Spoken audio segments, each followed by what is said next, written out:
Bueno, chicos, buenas tardes nuevamente. Bueno, hoy vamos a tratar dos temas importantes, en los cuales vamos a dar por finalizado todo lo relacionado con la economía descriptiva. Pero antes de dar estos dos temas, me gustaría saber si hay alguna pregunta, alguna consulta respecto a lo que había dejado como encargo de que ustedes tenían que leer y ver los videos relacionado con el índice de precios, el tema de los indicadores, bueno, todo lo que habíamos quedado que iban a estudiar porque ya estaba, digamos, mucho material, ¿no? Así que si hay alguna pregunta, alguna duda respecto a eso, este es el momento para realizarlo. Yo tengo una duda, profe. Vio que usted había puesto también en el aula un video de la clase del año pasado, además de los videos que dio en estadística. Sí. Ese video yo no lo pude ver, lo intenté abrir un montón de veces, pero dice que está en privado. Yo vi todo menos ese, nunca lo pude O sea, abrir. el de la clase del año pasado no la pudiste ver. Exacto. Les pasó eso a todos? ¿Algún otro tuvo ese problema? Sí, profe, Sí, yo profe. tampoco pude Está acceder. como privado, o sea, usted lo tiene que cambiar a público por ahí, porque lo que tiraba era eso. Bueno, está bien, lo vamos a solucionar para en los próximos días. Y tengo Perfecto. otra duda también. Adelante. En una de las notas de cátedra, la más extensa sobre números índices, dice otras aplicaciones del IPC. ¿Esas también las tenemos que desarrollar o porque no estaban en ningún video? Por A eso ver, quería preguntar. dame un minuto. ¿Cómo, otras aplicaciones en qué sentido? Claro, ¿Cómo venía el contexto? porque la nota de cátedra, deme un minuto que la abro, Sí. empezaba diciendo a lo último, describía qué era el IPC, cómo calcularlo, y después decía, a lo último, también se puede usar el índice para los siguientes cálculos: tasa de inflación, desvalorización de la moneda, pérdida del poder adquisitivo e ingresos reales. Y después Sí. los empieza a enumerar todos. Yo quería saber si también tenemos que hacer hincapié en eso o lo No, dejamos solamente hasta ahí. no, tiene que conocer, digamos, de qué se trata cada una de... Como está explicado ahí, ¿no? O sea, nombrame el primero. O sea, andá nombrándomelos y yo te voy diciendo en breves frasecitos lo que significa. El primero Bueno, que dijiste, el primero era tasa de inflación. bueno, eso lo sabemos, tasa de inflación. El índice de precio del consumidor mide, precisamente es el indicador que mide la inflación en los países. Así que bueno, ese es fácil, ¿no? Ujú. Inflación es un tema que vamos a ver hoy precisamente. Pero bueno, la inflación, ya como vamos a ver, es la suba de los precios en la economía. Así que bueno, el indicador que se utiliza en todos los países es lo que se denomina índice de precio al consumidor. El otro, El otro es de valorización de la moneda. bueno, al momento en que se provoca un proceso de inflación, como vamos a ver hoy, lo que al mismo tiempo se está perdiendo es el valor monetario o el valor, ¿sí?, que tiene un billete, digamos así. O sea, no es lo mismo un billete de 100 pesos hoy, lo que compra hoy, a lo que compraba hace un año atrás. ¿Qué les parece a ustedes? ¿Compra más o menos de lo que compraba hace un año atrás? Menos. Menos. Menos. Entonces quiere decir que el billete perdió valor, o sea, la moneda argentina perdió valor. Entonces eso es lo que significa esa expresión de desvalorización de la moneda. La otra. Pérdida del poder Perdi- adquisitivo. Bueno, es similar al anterior. El poder adquisitivo es la capacidad de compra que tiene una familia en función de los ingresos que tiene y en función de esos ingresos vienen dados en valores monetarios. Por lo tanto, si hay una pérdida de valor de compra, también hay pérdida de poder adquisitivo, porque quiere decir que ahora con los ingresos que se tienen se compra menos este año de lo que se compraba con esos mismos ingresos hace un año atrás. ¿Se entiende? Sí, profe. Es parecido, pero no es lo mismo. Entonces, Claro, tiene una pequeñita diferencia, que uno se refiere más al aspecto general monetario, digamos, y el de la pérdida del poder adquisitivo está más relacionado con, o sea, pérdida del valor de la moneda más al aspecto monetario y el poder adquisitivo más al ingreso de las familias, ¿no? Como ya conocemos y como vamos a seguir viendo sobre todos estos temas. Pero es similar los conceptos, esa pequeñita diferencia que hay. ¿Alguna otra vía? No me acuerdo. Sí, ingreso real, la última. Bueno, el ingreso real, si nosotros, o sea, el salario que nosotros recibimos, bueno, no sé si ustedes trabajan, pero los que reciben sus padres o quienes sean, es en términos nominales. Eso significa de que reciben, por ejemplo, 1.000 pesos, por decir cualquier número. 1.000 pesos, es un billete de 1.000 pesos, ese es el valor nominal. Nosotros ya vamos a ver qué significa el valor nominal, y ahora voy a incorporar el concepto de valor real, pero de todas maneras lo vamos a ver con mucho más detenimiento todo esto cuando veamos teoría monetaria. Pero de todas maneras ustedes tienen que saber a esta altura de que el dinero que está expresado en un billete, por ejemplo, de 1.000 pesos, tiene un valor nominal. Ese valor nominal viene dado por el número que dice el billete. Vale 1.000 pesos. Pero volvemos entonces a lo mismo. Si a lo largo de un año ese valor o ese billete compra menos de lo que compraba el año anterior, quiere decir que a lo largo de todo este año la moneda, como hemos visto, perdió valor. Por lo tanto, el billete de 1.000 pesos ahora no compra lo mismo que lo que compraba el billete de 1.000 pesos hace un año. ¿Cómo podemos hacer equivalente o ver qué es lo que compra un billete de 1.000 pesos ahora en relación o en comparación a lo que compraba un billete de 1.000 pesos hace un año? Bueno, precisamente ahí utilizamos el índice de precios al consumidor.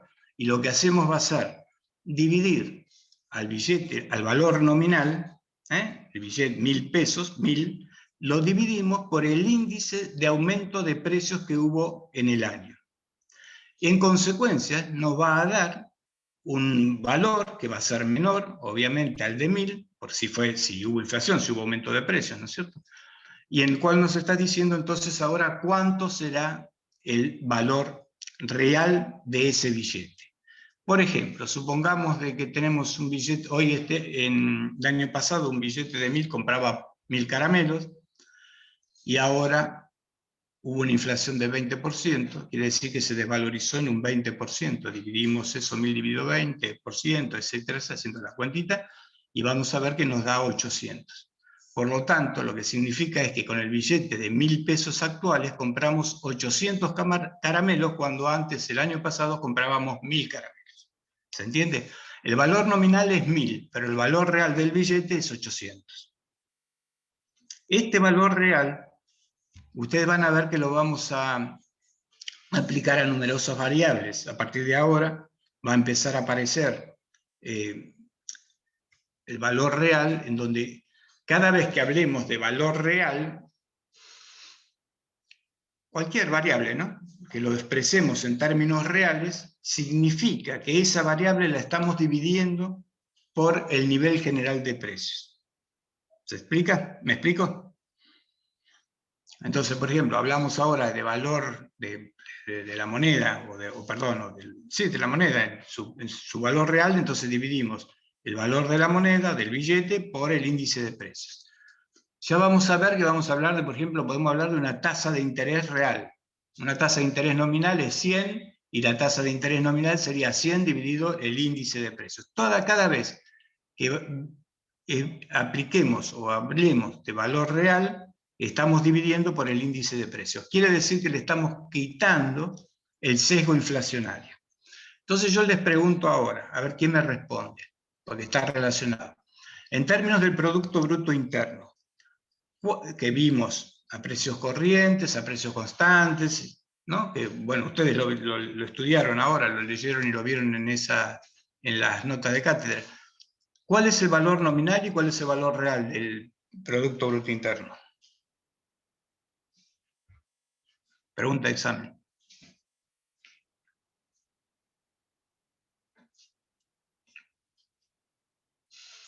¿Qué les parece?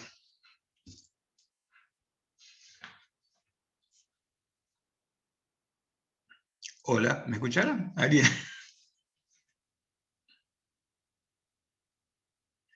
Ahí, Aline dice que el precio de mercado es el valor nominal y a costo de factores el valor real. No, hay un error. El de precios de mercados es el valor nominal y el de costo de factores también es valor real, nominal, si se expresa en términos nominales. ¿Qué significa esto?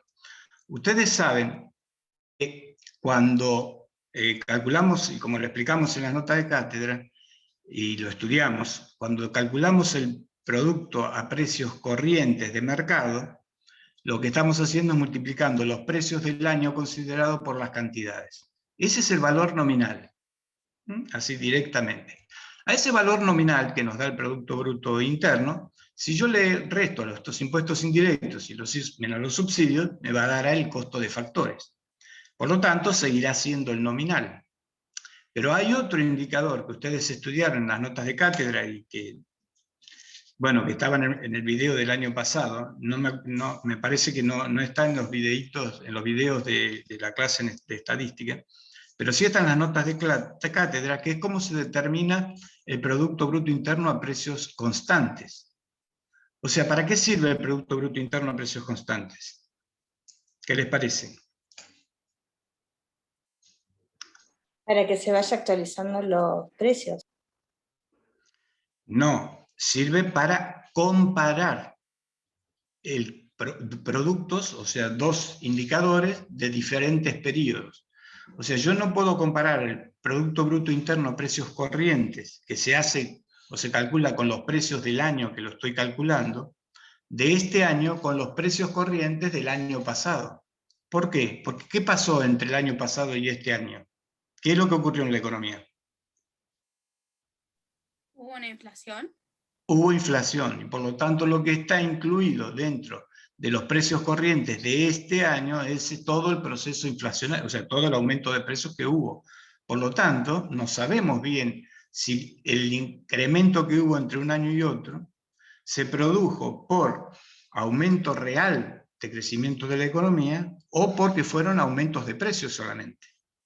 Entonces, para saber eso, para poder determinar eso, lo que tenemos que hacer es llevar, o calcular, mejor dicho, el Producto Bruto Interno a lo que se denomina precios constantes, que surge, o se calcula normalmente, haciendo lo que ustedes vieron en el índice de precios, parecido a la fórmula de Laspeyres.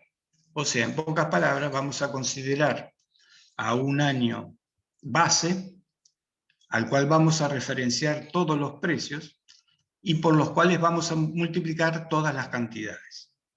Entonces, ahora sí, cuando en un año tenemos referenciado, homogeneizado a un precio de un año determinado, que llamamos años bases, los precios de la economía, ahora sí vamos a poder comparar entonces entre esos dos, entre periodos diferentes. Y ahí podremos saber si aumentó o no aumentó la riqueza de un país, porque solamente va a estar midiendo el crecimiento cuantitativo, o sea, la cantidad producida y no las variaciones de precios. ¿Se entiende? Eso hay que tenerlo muy en cuenta y lo tienen que aprender bien, digamos, la diferencia entre precios corrientes y precios constantes. Entonces, el precios corrientes es el valor nominal del Producto Bruto Interno. Nos sirve para saber cuánto es el producto en este año con los precios de este año. Pero yo no puedo comparar a precios corrientes el producto de este año con el del año pasado, porque hubo inflación en el medio. Entonces me sesga, me cambia el análisis. Entonces lo que tengo que hacer es calcularlo a precios constantes, tanto de este año como el del año pasado. Y ahí sí yo puedo compararlos. Y precios constantes entonces es el valor real de la economía. Al valor de los precios del año base.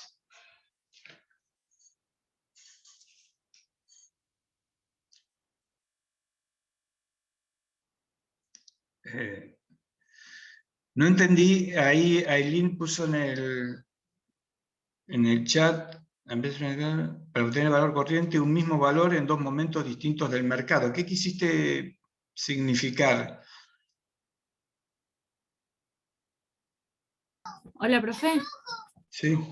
Hola.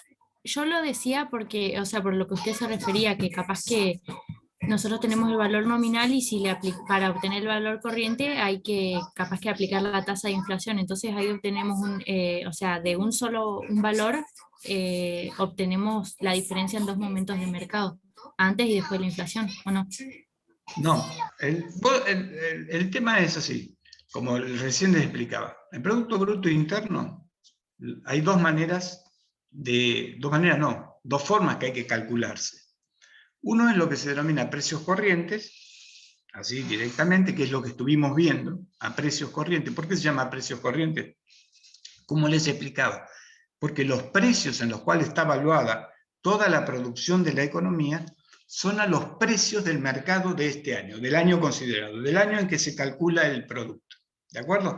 El del año 2020 se calculó a los precios del año 2020. Los del año 2010, el producto del 2019 se calculó a los precios de mercado del año 2019. Y así sucesivamente, el 2018 a los precios del 2018, del 2010 a los precios del 2010, del 2000 a los precios del 2000, y así sucesivamente, así siempre. Los precios corrientes son los precios del mercado del año en que se calcula el producto.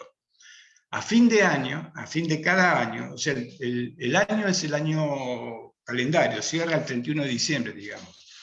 Por lo tanto, ya en este periodo, estamos en abril, ya debe estar por salir los datos del cálculo del Producto Bruto Interno a precios corrientes del año, perdón, un segundo, a precios corrientes del año 2020. Pero eso no nos sirve para calcular o para medir si creció o no la economía respecto al año 2019. ¿Por qué? Porque entre el 2019 y el 2020 hubo 30% de... Por lo tanto, no existe forma de poder determinar si el crecimiento o no que hubo, que ya, bueno, ya vamos a ver, va a ver que seguramente hubo un crecimiento en términos nominales, como estamos diciendo, en términos de precios corrientes. Bueno, ese crecimiento se produjo probablemente por aumento de los precios, de ese 30,6 de aumento de precios que hubo. Esto significa de que no podemos comparar entonces el 2020 ni con el 2019, ni con 2018, ni con 2017, ni con ningún año. Porque los precios en los que se calcula son los precios de cada año y están influenciados por la inflación que hubo en esos periodos. Entonces, ¿cómo hacemos para saber si un país creció o no creció? Entonces, para eso se calculan a lo que se denomina precios constantes. Entonces, piensen en la palabra constantes. Constante quiere decir de que se van a referenciar todas las cantidades de un determinado año a los precios de otro año que fue determinado o establecido y que se denomina año base. Por ejemplo, en el producto argentino, o sea, en el cálculo del producto argentino, el año base está en el 2003. 2003, no sé si ustedes habían nacido, 2003. Por lo tanto, fíjense ustedes que lo que se hace es, las cantidades del 2020 se multiplican por los precios del 2003. Las cantidades del año 2019 se multiplicaron por los precios del 2003. Las cantidades del 2018 se multiplicaron por los precios del 2003, y así sucesivamente. Entonces ahora, como tenemos referenciados a un solo tipo de precios, o a un solo clase de precios, que son los del año 2003, ahora sí podemos comparar los productos de cada año. Entonces, cuando el 2020, suponiendo, no va a ser así, pero suponiendo que en el 2020 aumenta el precio constante con respecto al 2019, también a precio constante, lo que pasó fue que aumentó la riqueza de la economía, porque lo que aumentó fue las cantidades producidas en la economía. Y eso es lo que mide la producción. O sea, el producto mide la producción, o sea, las cantidades producidas, libres de duplicaciones, ya sabemos toda la definición de producto, etcétera, etcétera. Pero tienen que tener en cuenta esas cuestiones. ¿Se entiende ahora? Sí, profe, gracias. Profe, Sí. El año 2003 se eligió porque es un año en el que no hubo tanta inflación. Bueno, es buena la pregunta. La elección, bueno, espero no quedarme sin... Bueno, la elección del año base viene dada en principio por varias consideraciones. Una de las cuales fue o es que se busca un año que no haya habido tanta inflación, tantos movimientos de precios. Otra es porque normalmente se busca en el año 2003 se hizo en realidad en el año 2004, pero con datos del año 2003, lo que se llama censo económico. Un censo económico determina, bueno, lo que hace un censo, relevar todas las variables económicas. Por ejemplo, un censo de población releva las variables sociales y demográficas. Entonces sabemos cuántas cantidades de personas existen ahí en el país, etcétera, etcétera. Bueno, un censo económico releva todas las variables económicas de un país. Y por lo tanto, como tenemos los datos es la fuente de información más grande que existen, los censos económicos, ¿no? En términos económicos. Por lo tanto, nos sirve como base para poder establecerlo como año base al año 2003. Fíjense, el anterior año base había sido el 1993, porque en 1994 se había hecho el censo económico. Del 2003 se saltaba, los censos económicos se hacían, porque ahora ya no, cada 10 años. Entonces en el 2014 habría que haber hecho un censo económico con datos de 2013, no se hizo. Así que todavía seguimos con datos del 2003. Por ahí hay algunas actualizaciones, algunas modificaciones en la metodología, pero no son son provisorias entonces los cálculos. ¿Se entiende? Bueno. ¿Por qué no se actualizan los censos? Básicamente por un problema de costo. Por ejemplo, a ver, en el 2020 se tendría que haber hecho el censo de población. Bueno, el año pasado, obviamente, que con el lío de la pandemia, etcétera, etcétera, ahí se suspendió el censo de población. La información que se tiene es que se va a hacer ese censo de población cuando pase este tema de la pandemia. ¿Cuándo será? No sabemos, Dios lo sabrá. Todos los censos se hacen cada 10 años. Censos económicos, censos agropecuarios, censo de población, son los 3 censos que se hacen. Antes eran los años terminados en 0, se hacían los censos de población, los años terminados en 4 se hacían los censos económicos, y los años terminados en 8 se hacían los censos agropecuarios. Eso se cumplió hasta la década del 90. Y a partir de allí, con la década del 2000, empezaron los problemas. Bueno, ya en 1990 no se hizo el censo de población, se hizo en 1991, ahí cambió, ahí hubo problemas. Después en el censo después se hizo en el 2001, 10 años después se cumplió. Después se quiso volver a los años terminados en 0, el censo de población, entonces se hizo en el año 2010, que es el último censo de población, justo el día de la muerte del que es presidente Kirchner, fue el censo, en octubre, ¿no? El 27 de octubre. Y ese fue el último censo de población. Ahora se iba a hacer en el 2020, no se hizo por la pandemia, y no se sabe. El censo económico, el último que se hizo fue en el 2004, con datos del 2003.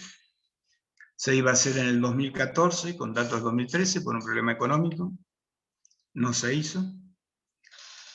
O sea, económico, cuando digo económico, es de costos. Los censos son los operativos censales son operativos que ingieren una cantidad enorme de recursos, tanto recursos humanos como físicos, y eso implica muchísimo dinero, ¿no? Son los operativos censales.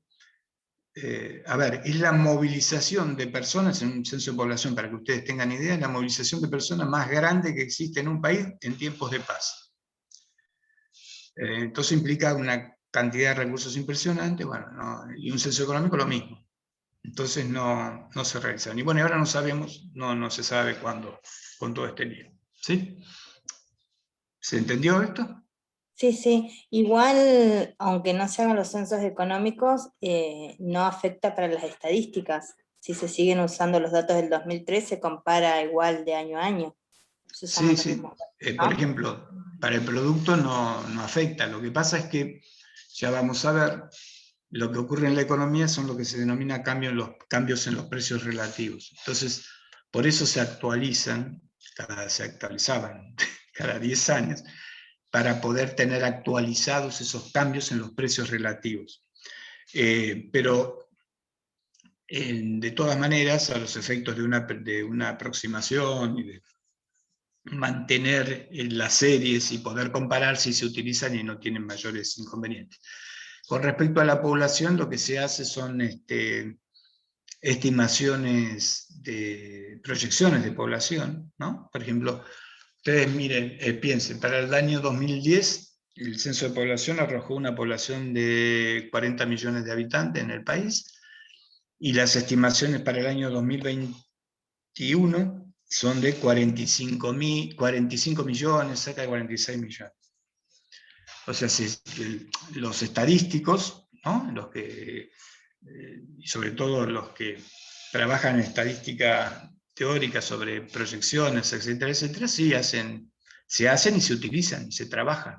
Todos los trabajos, por ejemplo, todos los operativos, los planes para ahora, para vacunar y para toda esta historia de la pandemia y del COVID, se hacen en función, ¿no?, de la población estimada por las oficinas de estadística, fundamentalmente por la Oficina de Estadística Nacional, que es el INDEC. Entonces, cuando dicen que hay que vacunar a 10 millones, 10 millones, creo que una cosa así, mayores de 60, bueno, o 5 millones mayores de 60, no sé cuántos son. Bueno, eso significa de que son datos que surgen de las estimaciones que hace el INDEC. Cuando se hacen los censos, ¿se censa absolutamente a toda la población? ¿O En los censos de población, sí, bueno, se hay lugares intenta. a donde no van? No, se intenta censar a toda la población, pero hay determinados lugares que obviamente que puede llegar a ser dificultoso. En los últimos censos, por ejemplo, había lugares en la provincia que se tuvo que acceder en helicóptero. Los censistas tenían que ir en helicóptero, en Unimog, que son estos vehículos de gendarmería para lugares especiales o complicados. No, exige una infraestructura y una cantidad de recursos terribles, ¿no? Y todo se hace en un día, ese es el tema, que hay que hacerlo en un día. Se trata de llegar a todos los lugares, se trata de cubrir la mayor cantidad de superficie, pero bueno, por supuesto hay errores, ¿no?, como en todo operativo. Por eso siempre les digo, la estadística teórica es una ciencia exacta, la estadística aplicada es de las menos exactas que existen, porque tiene muchos errores.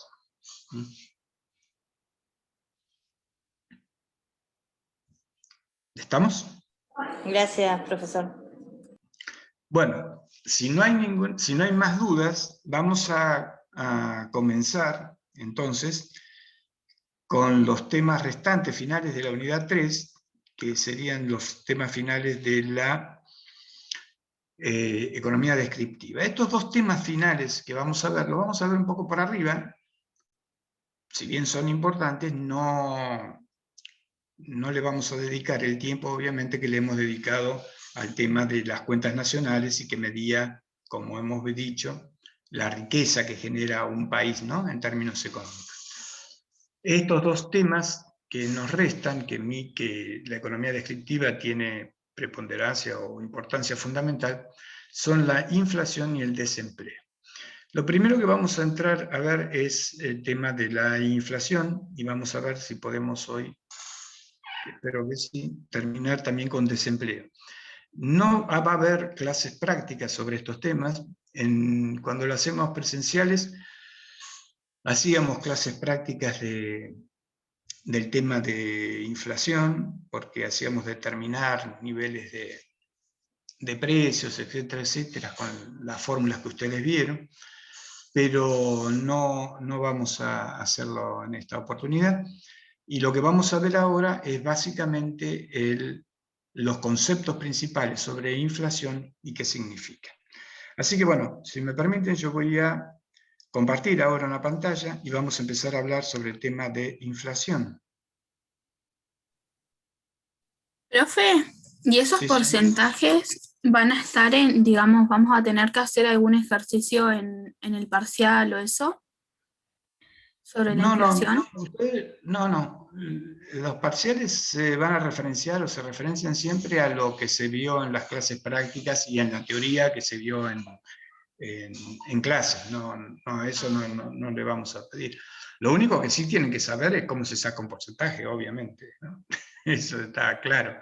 Por ejemplo, tienen que saber qué significa que es un índice, se les puede preguntar, eso sí, qué es un índice simple, por ejemplo, cuál es la diferencia entre un índice simple y un ponderado, cómo se calcula un índice simple, que es lo más sencillo que hay, ¿no? Año considerado sobre año base por 100, si le restamos 100, estamos sacando porcentaje.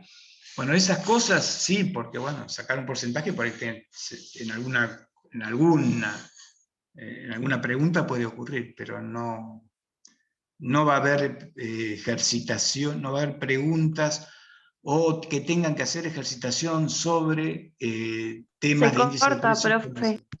¿Cómo? ¿Cómo, perdón? Se le corta un poco. Profe, se está cortando mucho. Yo lo escucho re bien, puede llegar a ser su internet, porque a mí nunca Yo se me también cortó. escucho bien, ¿eh? No se corta. Bueno, a ver un poquitito. Vamos a ver. ¿Me escuchan? ¿Me ven ahora? Sí, Sí. la pantalla igual se ve. Bueno, vamos a ver si podemos ampliar esto. Bueno, vamos a ver, vamos a hablar sobre inflación. Yo antes de hablar sobre, o empezar con el tema específico de la inflación, quiero decirles lo siguiente, porque me parece que es muy importante. Por empezar, bueno, primero vamos a ver lo que es la inflación y después les voy a decir esto que voy a decir. Bueno, la inflación, en pocas palabras, es un aumento progresivo, constante y generalizado de todos los precios de la economía. Ahora, esto es muy importante porque solamente se va a considerar inflación a un proceso inflacionario cuando se produce este aumento progresivo, constante y generalizado. ¿Por qué? Porque durante el año en que se transcurre, digamos así, la actividad económica, siempre se van a producir, en todas las economías del mundo, se van a producir cambios en los precios. ¿Esto qué significa? Significa que habrá productos que aumentan sus precios, pero al mismo tiempo hay otros productos que probablemente los disminuyan, o que probablemente no, que ocurre eso, que los disminuyen. Por lo tanto, lo que ocurre en la economía a lo largo de un año, en los países donde normales, que no hay inflación, es que hay aumentos de precios, pero también hay disminuciones de precios. Como el cálculo, como ustedes vieron, es en definitiva como un promedio general, ¿no? Por las notas de cátedra se deduce de que cuando determinamos el IPC no es más ni menos que una suma de todos los precios dividido en la suma de otros, de precios por cantidades, por precios y cantidades. Bueno, en todo caso, todo termina siendo como un gran promedio. Entonces, cuando en ese gran promedio, el resultado es que no aumenta los precios de la economía. Entonces, eso no es inflación.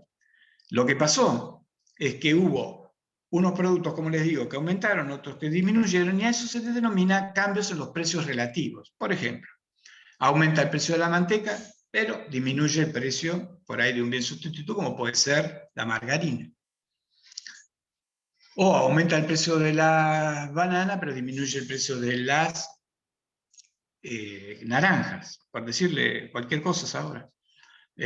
aumenta el precio del agua y disminuye el precio envasada y disminuye el precio de la soda envasada. No sé, estoy inventando ahora, pero lo que quiero decirles es que esos son cambios en los precios relativos y siempre va a ocurrir.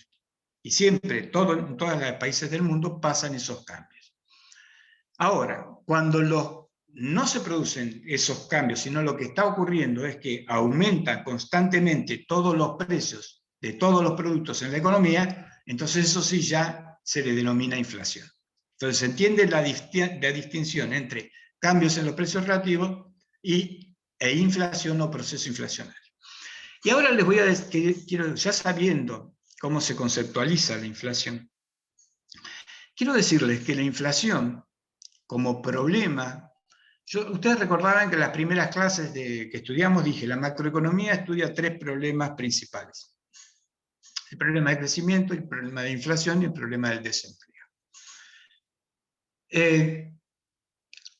Bueno, yo quiero decirles que el problema de la inflación, por lo menos hasta lo que es en la actualidad, contemporáneamente, ha sido resuelto por la mayoría, por el 99% de los países del mundo. O sea, para la economía mundial y para la gran mayoría, 99% de los países del mundo, la inflación ya no es un problema. Ahora, ¿por qué no es un problema? Porque, bueno, le encontraron, digamos así, los mecanismos para manejar mediante políticas económicas, como sea, ya veremos qué se denomina políticas económicas, pero bueno, los gobiernos le encontraron las vueltas, vamos a llamarlo así, lisa y llanamente, para que no se produzcan procesos inflacionarios. Fíjense ustedes, los únicos países que tienen altas tasas de inflación, y quiero que presten atención a los nombres de estos países, porque yo no tengo nada contra los países estos, pero bueno, tenemos que reconocer que son problemas que países que históricamente han tenido sus problemas, no solo desde el punto de vista económico, sino también social y de otro tipo. Son Venezuela, bueno, y Venezuela ya sabemos que estuvo en primer lugar en el año 2020, que ya viene en el primer lugar de hace muchísimos años, como mínimo 10 años que viene en primer lugar. Pero el año pasado Venezuela tuvo una inflación del 6.500%. Ya vamos a ver qué pasa cuando hay, bueno, acá, hiperinflación. Acá abajo lo leen, hiperinflación, cuando los precios aumentan en varios cientos y miles de puntos porcentuales en un año. Venezuela está en un proceso que se denomina hiperinflacionario. Después siguió Zimbabue, que tuvo una inflación del 622,8%. Sudán, que tuvo una inflación de 141,6%. Si yo les pregunto dónde están estos países, la mayoría de ustedes no me lo podrían ubicar en un mapa. El Líbano, que tuvo una inflación del 85,5%. Surinam, otro país de África complicadísimo, que tuvo una inflación del 50%, y Argentina, que tuvo una inflación del 36,1%. Después siguió Irán con el 30,5%. Irán ya sabemos que tiene un montón de problemas desde el punto de vista geopolítico, ¿no? Problemas complicados. Bueno, Sudán del Sur, Yemen. Como ven, nosotros estamos en el medio o dentro del grupo de países con mayor inflación, pero que son países que históricamente han tenido grandes problemas, tanto en su desarrollo económico, en sus cuestiones políticas. La mayoría de estos países han tenido dictaduras terribles. Bueno, nosotros lo sufrimos en la década del 70, pero ellos lo tuvieron o lo tienen todavía. Y nosotros entonces, estos son los 6, 7 países que tienen, 8 países que tienen una inflación mayor al 20%. Entonces, ¿qué quiero decir con esto? Quiero decirles de que si la inflación es un problema que fue superada ya por la mayoría de los países del mundo, la gran mayoría de los países del mundo, incluido todos los latinoamericanos, menos Venezuela, que ya sabemos que tiene serios problemas de todo tipo, ¿por qué la Argentina no puede salir de los procesos inflacionarios? porque la Argentina no es nuevo, que este año tuvo el 36,1, pero el año pasado tuvo el 36, perdón, el 2020 tuvo el 36,1, pero en el 2019 tuvo el 35, y el año anterior tuvo el 28, y el anterior el 25, o sea, siempre con números altos, hace años, muchos años que la Argentina, históricamente la Argentina tiene problemas de inflación. Bueno, vamos a tratar de, no le vamos a encontrar la vuelta, porque si no se la encuentran los políticos ni los economistas, nosotros desde acá tampoco le vamos a encontrar la vuelta de por qué la Argentina, pero por lo menos nos permitirá pensar en estas cuestiones, al aprender, digamos ahora, cuáles son los tipos de inflación, las causas de inflación, básicamente. Bueno, vamos a ir entonces a lo que llamamos los tipos de inflación. ¿Hay alguna duda o alguna pregunta respecto a lo que acabo de decir? Porque si bien no forma parte del núcleo de la clase, es importante como un aporte a que ustedes tengan conocimiento del contexto en el cual se mueve la Argentina respecto a la inflación en el mundo. ¿Hay alguna pregunta? No, profe. Bueno, no existe, como digo, acá pongo, no existe un criterio uniforme para poder identificar los tipos de inflación que se producen o que se pueden señalar. ¿Y por qué es eso así? Porque la clasificación que acá ustedes ven, inflación baja o leve, inflación moderada, inflación alta, inflación galopante, hiperinflación, es una caracterización que básicamente se da en los países latinoamericanos o subdesarrollados, o en los que acabamos de leer, o los que yo les acabé de leer, como cuáles eran los niveles de inflación que tenían estos países, los mayores del mundo. ¿Por qué? Porque si nosotros, o si ustedes leen una bibliografía, fundamentalmente la bibliografía de los libros de macroeconomía son de autores norteamericanos, verán que, como les expliqué, las diferencias, ¿no? de criterios, ¿no? Cuando yo les dije en el libro de macroeconomía de Fisher o de Mackey o de cualquiera de los autores norteamericanos que ustedes tienen como bibliografía, verán que hablan de Producto Bruto Nacional y no de Producto Bruto Interno. En vez de la Argentina habla de Producto Bruto Interno. Les expliqué cuál era la diferencia y por qué. Bueno, de la misma manera, en estos países, los tipos de inflación que se caracterizan no siguen esta misma clasificación que nosotros hacemos. ¿Por qué? Y porque no tienen la inflación que tenemos nosotros.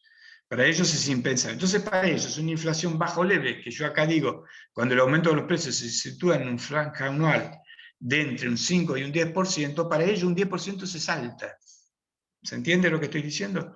Son países que tienen una inflación anual que va alrededor del 2 o 2,5% como mucho. Ya con 2,5% de aumento de precios ya empiezan a encenderse las alarmas. Así que a eso me refiero cuando digo que nos vamos a centrar en lo que atañe a los países como el nuestro. Entonces, para los países como el nuestro, la clasificación más uniforme o la que más se utiliza es esta que vamos a ver ahora, que estamos viendo. Se le llama inflación baja o leve cuando el aumento de los precios se sitúa en un aumento anual de entre el 5 y el 10%. Ya sabemos que cuando estamos diciendo que hay inflación es porque ya estamos viendo que hay aumentos de precios constantes y generalizados en todos los bienes, ¿no? Entonces, esos aumentos se producen en promedio alrededor entre un 5 y un 10%. Eso es una inflación baja o leve para países como el nuestro. Una inflación moderada cuando el aumento de los precios anual supera el 10% y llega hasta un 20%. Ahí ya estamos hablando de una inflación moderada y teóricamente deberían empezarse a encender alarmas, cosa que en la Argentina nunca sucede, o sucede y ya es tarde, y bueno, ya vamos a ver, o sea, ustedes van a ver en las notas de cátedra, tienen una nota de cátedra que ya está habilitado ya desde hace unos días, y ustedes si la leen van a ver cuáles son las espirales que se producen cuando aumentan los precios, ¿no? De manera inflacionaria. Entonces hay espirales, quiere decir que hay una retroalimentación permanente y que es muy difícil de frenar. Bueno, nos remitimos a nuestro ejemplo, a nuestro país. Inflación alta cuando es mayor al 20% y hasta aproximadamente un 50% de aumento anual de los precios. Nosotros estamos en este momento en lo que se denomina inflación alta. Estamos en el 30, tuvimos 36,1, casi llegando más del 35, tendiendo al 40% que se piensa que vamos a tener este año. Fíjense que es creciente. Siempre el problema de la inflación es que es creciente la suba de precios. Después viene lo que se denomina inflación galopante, que la inflación galopante es el que supera el 50% y alcanza picos de 100 a 150% de aumento anual de los precios. O sea, ya la inflación galopante, como la palabra lo dice, es que casi es imparable. En general, cuando se entra en una inflación galopante y que supera el 150%, casi siempre, de aumento anual, casi siempre se termina en el siguiente escalón, y ya el último y desastroso, que se denomina hiperinflación. Los precios aumentan en varios cientos o miles de puntos porcentuales en un año. Ya vimos que Venezuela el año pasado aumentó 6.500%. ¿No se vuelve de esa inflación tan alta? ¿De la hiperinflación? Sí, es irreversible prácticamente, no. Cuando se alcanza la hiperinflación, bueno, ahora le iba a mencionar. Bueno, por ejemplo, Venezuela es un caso muy extraño, porque Venezuela convive con una inflación así de varios miles de puntos porcentuales desde hace varios años. Normalmente los países que alcanzan picos de ese estilo provocan programas económicos, de política económica, que se llaman de shock, para frenar drásticamente esa suba de precios. Ya ustedes eso lo van a estudiar probablemente más adelante en política macroeconómica, pero solamente sepan ahora que lo que se aplican son programas de shock, normalmente, o de ajuste, donde para frenar eso, porque realmente mantener una hiperinflación, en principio, es como sería insostenible, ¿no? Desde el punto de vista de la actividad económica y de todas las cuestiones, resulta insostenible.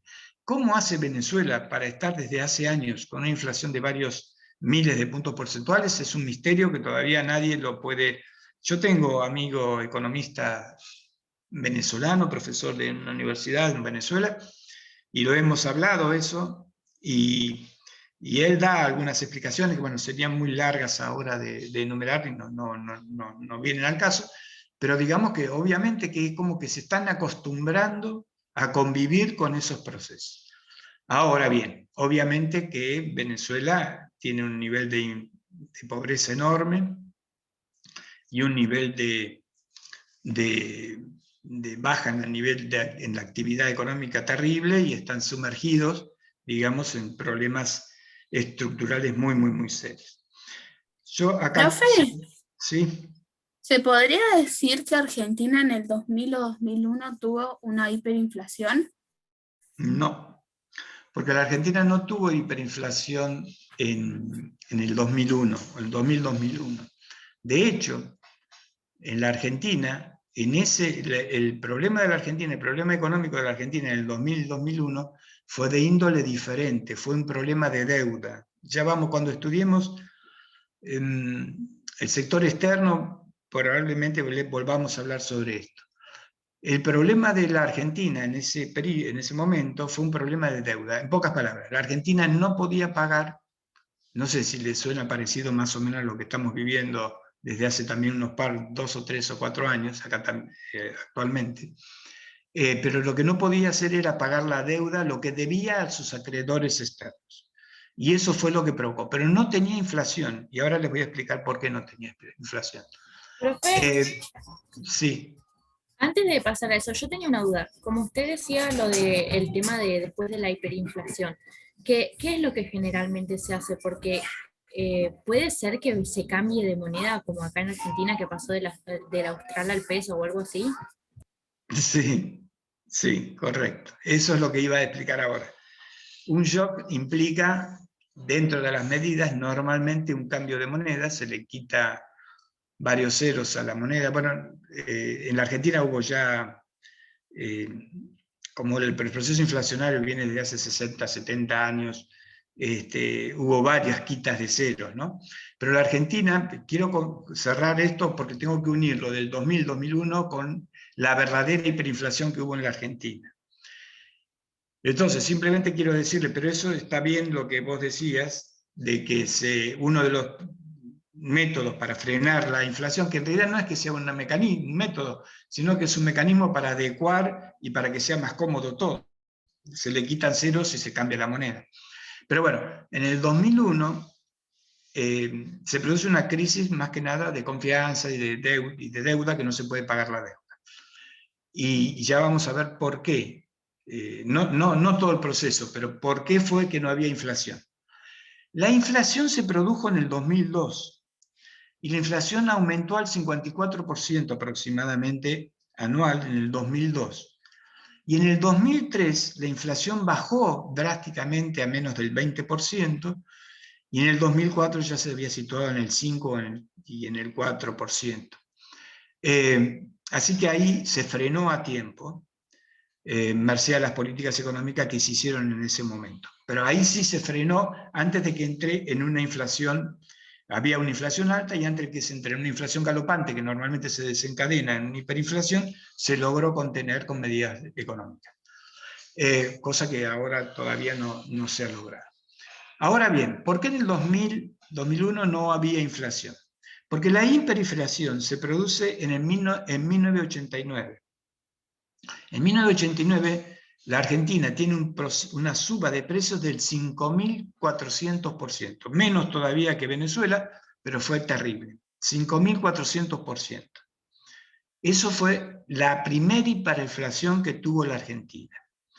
En el año 1990, bueno, ahí nacen diferentes medidas y planes económicos, etcétera, que no contienen, lo único que hacen es frenar un poco en el año 90, y entre 1989 y 1991 entonces tenemos una inflación de 5.500 en un año, y después en 1991 el proceso inflacionario llevaba más o menos hasta, los cálculos eran estimarse alrededor del 10.000%, o un poquito menos, 9.000, 8.000, entre 8.000 y 10.000%. Pero finalmente cerró en 2.500%, fue la segunda hiperinflación.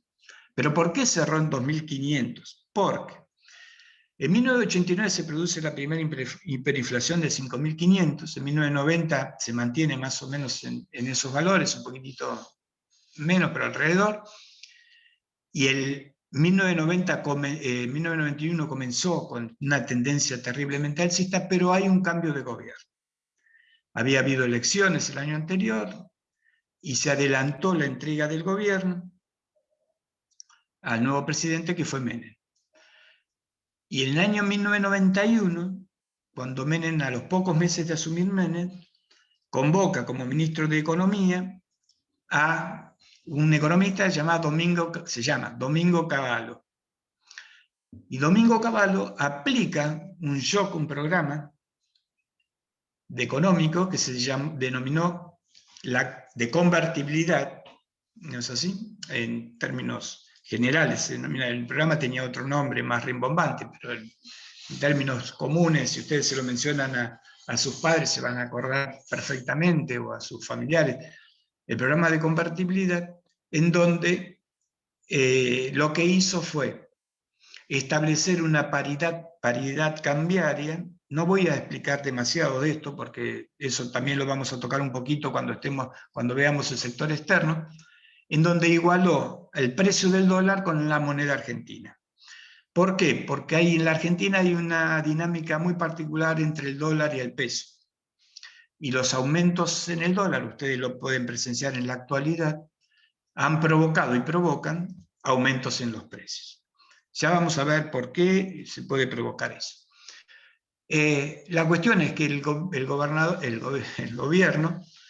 a través del ministro de Economía, que era Cavallo, aplica este plan de convertibilidad con un freno brusco de la inflación, y a partir de ese momento, fue a mitad de año, un poquito antes, por mayo. Sí, por esta época, mayo, creo, junio. Se produjo un brusco freno al aumento de los precios, y el año cerró con 2.500 solamente de aumentos porcentuales, que fue hiperinflacionario. Pero era por lo que había ocurrido en el primer trimestre del año ese. Durante toda la década de 1990, los precios se mantuvieron contenidos. No tuvo inflación en la Argentina. Por el contrario, hubo años en los que hubo deflación. Deflación es cuando los precios crecen negativamente, o sea, decrecen, digamos, ¿no? En economía, cuando se dice crecen negativamente, es porque con signo negativo, ¿no? O sea, decrecen. Los precios decrecieron. Hubo años que hubo deflación, ¿no? O sea, que hubo... Profe, pero que tampoco... los precios se frenaron, o la inflación se frenó por igualar el peso al dólar.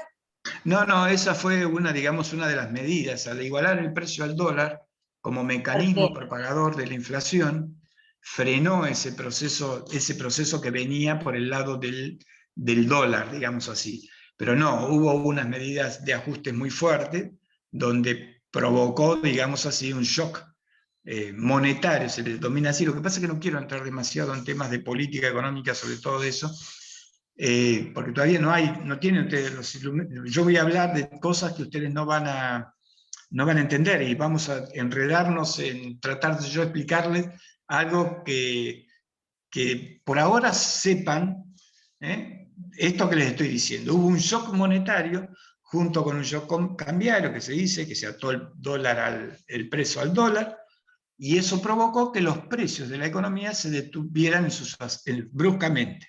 O sea, el ascenso se detuviera bruscamente. Por lo tanto, cuando se llega al 2000 se seguía con la convertibilidad, y bueno, la convertibilidad trajo muchos problemas, porque si bien paró la inflación, provocó otro tipo de problemas, ¿no? Como, bueno, por eso no quiero entrar mucho, pero veamos, un terrible deterioro en los niveles de actividad económica, un problema serio con la balanza de pagos, que es lo que ocurrió después que explotó todo, porque precisamente no se podía pagar la deuda externa. Una relación en términos de intercambio en la relación de precios que existe entre los productos de un país de otro país con los productos nuestros. Una relación negativa, o sea, quedamos de manera negativa, entonces se deterioraba nuestras producciones, ¿no? Para poder exportar. Bueno, hubo muchos problemas que generó que en el 2000 estuviéramos ya al borde del colapso, y en el 2001 finalmente se produce el colapso cuando se sale de la convertibilidad, ¿no? Con cambio de gobierno, etcétera, etcétera. Bueno, cómo se solucionan los problemas en la Argentina siempre, ¿no? Es muy grave, se cambian los gobiernos y ahí vamos. Pero bueno, no quiero meterme demasiado, ya les digo, en esta historia, porque exigiría que yo me enrede en explicarle o tratar de explicarle con palabras medianamente accesibles al nivel que estamos trabajando, y por ahí no es tan fácil explicarlo con palabras sencillas. Cuando ustedes vean política macroeconómica, esto lo van a ver seguramente con mayor, o sea, lo van a ver bien, van a tener la oportunidad de poder entender qué es lo que pasó realmente. Y no es que no lo puedan entender, lo pueden entender ustedes. Agarren cualquier libro de macroeconomía. Les puedo recomendar en macroeconomía ay, Sebastián, ayúdame, ¿cómo se llama el que hizo el economista argentino con norteamericano? Bueno, después no me sale ahora el nombre, pero donde explica muy bien el proceso de Fernando, sí. yo tengo unos videos, yo no sé si los voy a poder subir, que lo hizo una universidad, yo no me acuerdo si era la Universidad de Belgrano, y le hizo entrevistas a diferentes economistas. Ahí está Blecher, está Cavallo, está, bueno, varios economistas, varios referentes, preguntándole de lo que sucedió en el 2001-2002, y explican, digamos, con un nivel bastante técnico, lo que sucedió con el proceso del libre cambio, digamos,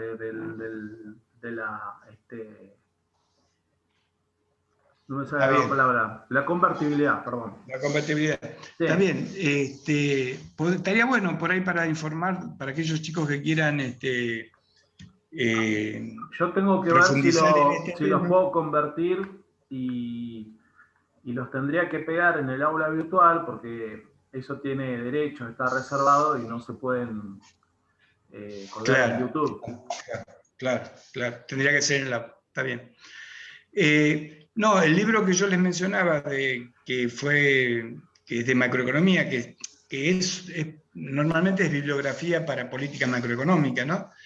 Pero que también trabaja y habla y estudia el proceso de la convertibilidad, etc., es de macroeconomía, que es teoría y política económica, y es de Oliver Blanchard, que es un economista norteamericano, y Daniel Pérez Henry, que es argentino, de la UBA. Pero bueno, no importa, el asunto de eso es material para aquellos alumnos que estén interesados en el tema de la convertibilidad. Si quieren algún día, por ahí Sebastián, si los chicos quieren, algún día se le podría hacer alguna clase específica sobre la convertibilidad y hablar sobre eso, ¿no? Eso lo podrían ellos manifestar. Si hay algún grupo importante de gente que quiera, un día podríamos hacerlo fuera de los horarios de clase, ¿no? Sí. Pero bueno. Sería bueno, profe, pero como lo que voy a hacer es ver si esos videos, porque estaban en un CD, si los puedo recuperar y transformar. Claro, transformar para poder levantarlos y ponerlos en el aula virtual. Está bien. Bueno, perfecto, me parece bárbaro. Y simultáneamente, si aquellos alumnos que tengan interés y los hacen saber, y juntamos un grupo más o menos importante de chicos, preparamos, hacemos una clase específica o un comentario, un encuentro, digamos así, para hablar sobre el tema de la convertibilidad que tanto se ha hablado, tanto se habla y tantos problemas finalmente nos ha traído.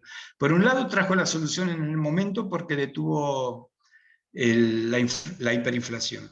Y fueron 10 años que vivimos sin inflación. Pero al mismo tiempo eso mismo provocó graves deterioros en la economía.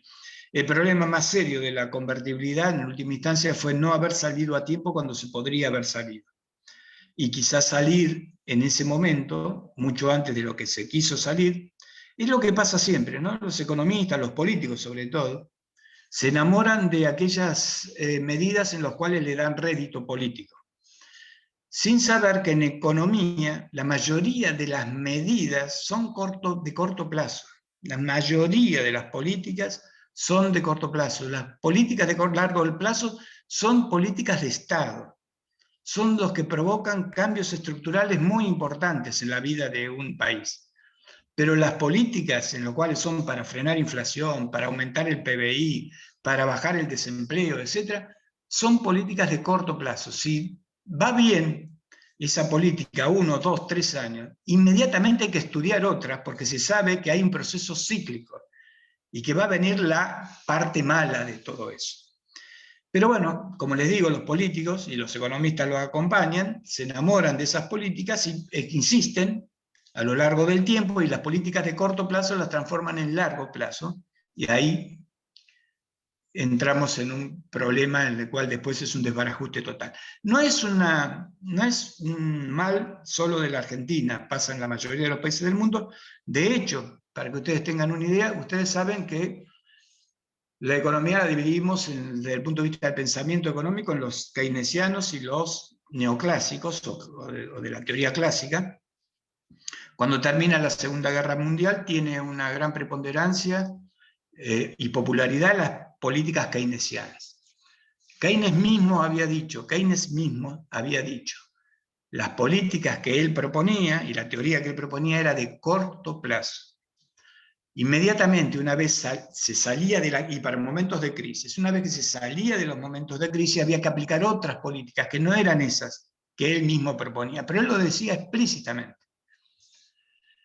Bueno, los gobiernos mundiales de Europa, Estados Unidos, sobre todo de Europa, ¿no? Estados Unidos siempre iba y venía con ese tema, como tuvieron tanto éxito las políticas keynesianas y les hacían ganar elecciones a los gobernantes, las mantuvieron durante 20, 25 años, hasta mediados del año 70, de la década del 70, donde, tal cual lo había dicho Keynes, que había fallecido en 1946, que las políticas suyas no eran de largo plazo, eclosionaron esas políticas keynesianas.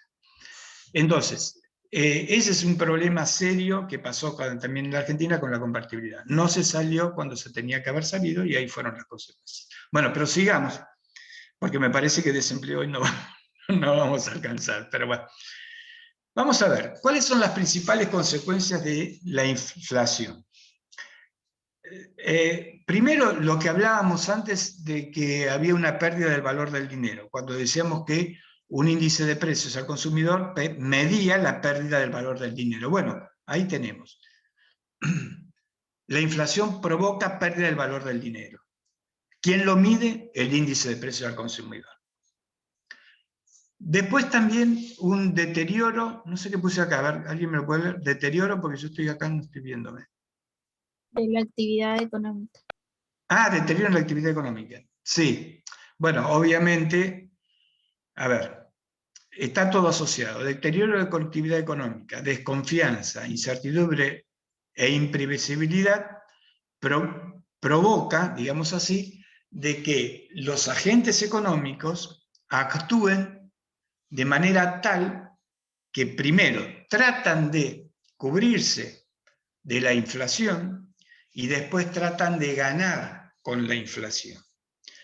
Por lo tanto, es un cóctel que termina normalmente en mayor deterioro de la actividad económica y, por supuesto, en mayor aumento de los precios.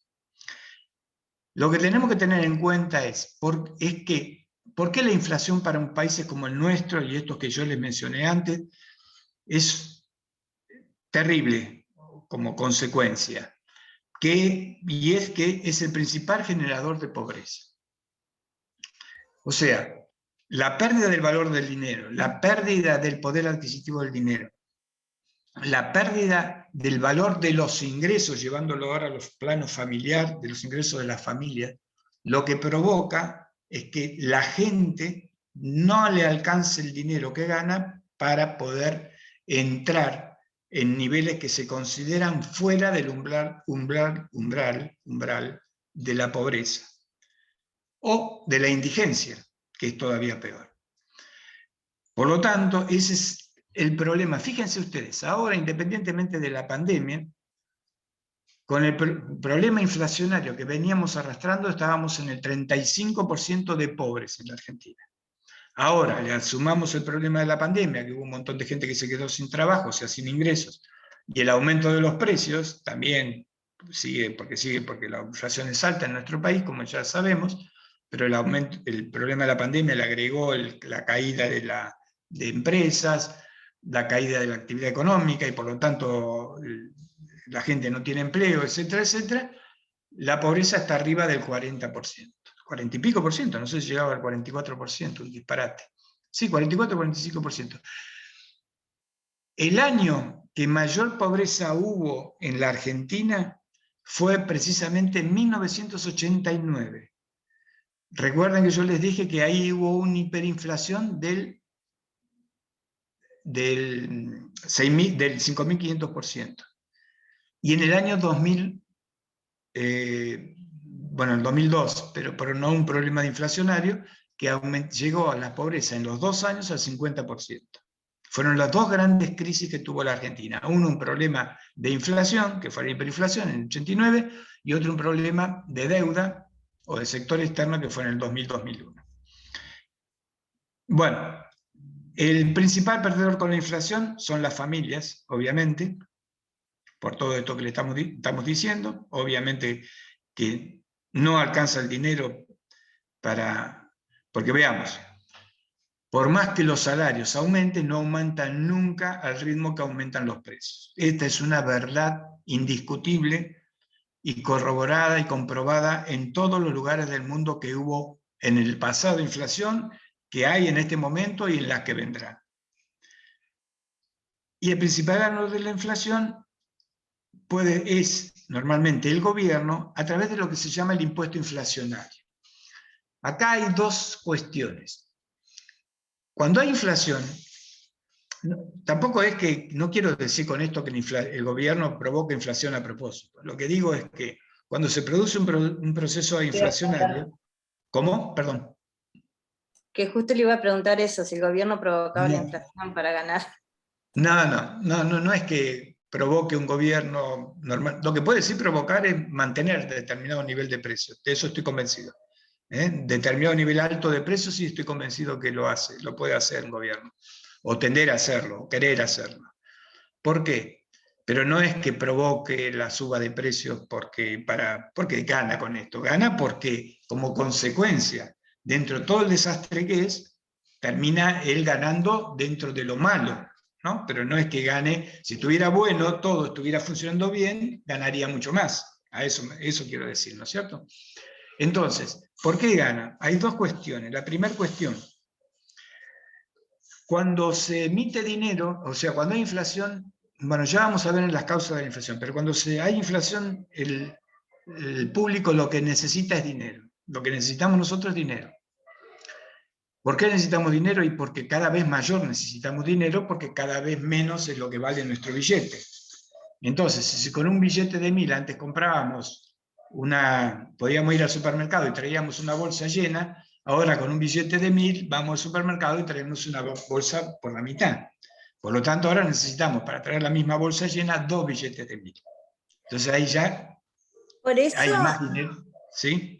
en una época se fomentaba el uso del débito para que no usen el papel. ¿Es por eso o no? No. Ahora podemos hablar de eso, pero no está directamente relacionado. El uso del débito no está asociado directamente, digamos así, a frenar la emisión monetaria. Porque si yo quiero cambiar lo que tengo depositado por algún motivo, me la tienen que dar, ¿no? Excepto, bueno, lo que pasó en el 2001. Lo que sí está asociado al uso del débito es al tema de la facilidad de las transacciones, obviamente, y al mecanismo de actualización y de modernización de la actividad económica. Eso está comprobado. Pero en términos de que usar el débito automático vaya a ser un mecanismo de control o de contención de aumento de precios, no, porque yo voy a ir con la tarjeta de débito al supermercado y voy a pagar exactamente lo mismo que si estuviera pagando con billetes, ¿de acuerdo? Y claro, no porque... hubo un tiempo en que como que te devolvían el IVA y algún pesito, Sí, pero si vos usabas claro. el pesito y no usabas billete. Ahora Claro. lo sacaron, pero hubo un momento en que se promovía el uso, ¿no? Sí, pero eso es otro tema que está directamente relacionado con lo que se llama la bancarización. Miren, ustedes pueden ya entender algo respecto a esto. Ustedes recuerdan que dijimos que en el flujo circular, todo está relacionado. ¿Vieron? Ustedes me hacen una pregunta y yo lo puedo relacionar con lo que dijimos. Es muy amplio, se ramifica mucho. Claro, se ramifica y eso es lo interesante de esta materia, que todo el tiempo estamos viendo qué es lo que pasa en la realidad. Ahora, fíjense ustedes, recién me hablaste, o la que me habló me dijo sobre este tema, ¿no? Del débito que le devolvían el IVA y qué sé yo, y yo dije, más que nada es un problema de bancarización. Entonces ahora fíjense, yo digo, ustedes recuerdan el flujo circular del ingreso, recuerdan, y en el análisis institucional de las cuentas nacionales. Pero todo está relacionado. Y en el análisis institucional de las cuentas nacionales hay una cuenta dentro del análisis institucional que se llama cuenta ahorro-inversión. ¿Recuerdan? Ahora, habíamos dicho que tenían que ser iguales esas dos cuentas. Eso significa que el ahorro debía ser igual a la inversión, o tiene que ser igual a la inversión. Y de hecho, en los ejercicios a ustedes les daba, y les da, que el ahorro es igual a la inversión cuando está bien hecho el ejercicio. ¿Qué significa eso del ahorro? Habíamos dicho que ese ahorro era el ahorro de la economía. Y ese ahorro de la economía, ¿qué financia? Financia la inversión de las empresas. Eso es lo que nos está diciendo. ¿Y qué es lo que ocurre en la realidad?